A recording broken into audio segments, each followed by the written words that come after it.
elimu kuwa ni ufunguo wa maisha inaweza ikawa si kweli. Bwana, mambo vipi? Ni Wandakidi hapa kutoka Safari ya Wasomi, na bado niko ndani ya Shy Town, na hapa nimekutana na msomi mwingine na twenda kujidai dhidi ya wasomi. Naomba tukajue mawili matatu kutoka kwake msomi kutoka Shinyanga. Bwana, mambo vipi?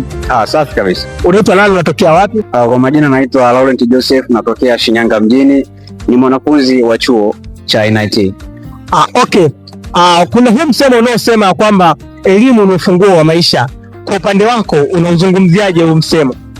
Kwa upande wangu mimi, kuhusiana na elimu kuwa ni ufunguo wa maisha inaweza ikawa si kweli, kwa sababu sio kwamba wote waliosoma wana maisha mazuri na ambao hawajasoma wana maisha mabaya, lakini elimu inaweza kuwa ni ufunguo wa maarifa.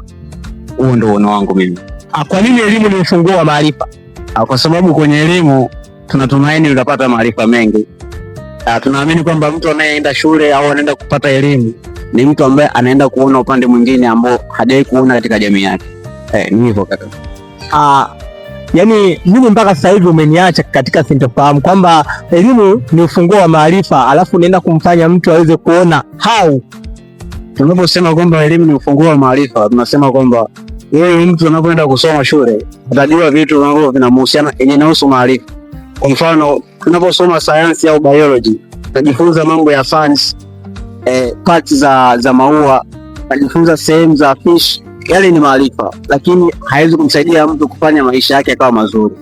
Tukija kusema kwamba elimu ni ufunguo wa maisha, tunamaanisha kwamba huyo mtu akipata elimu ana uwezo wa kutengeneza maisha yake yakawa mazuri zaidi.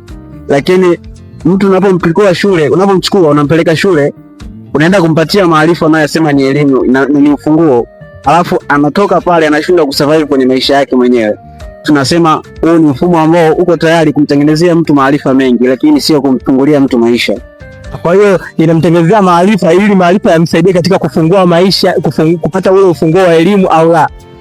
Inaweza kuwa kwa upande huo, lakini asilimia kubwa wasomi tunaosoma tunashindwa kusurvive kwenye maisha.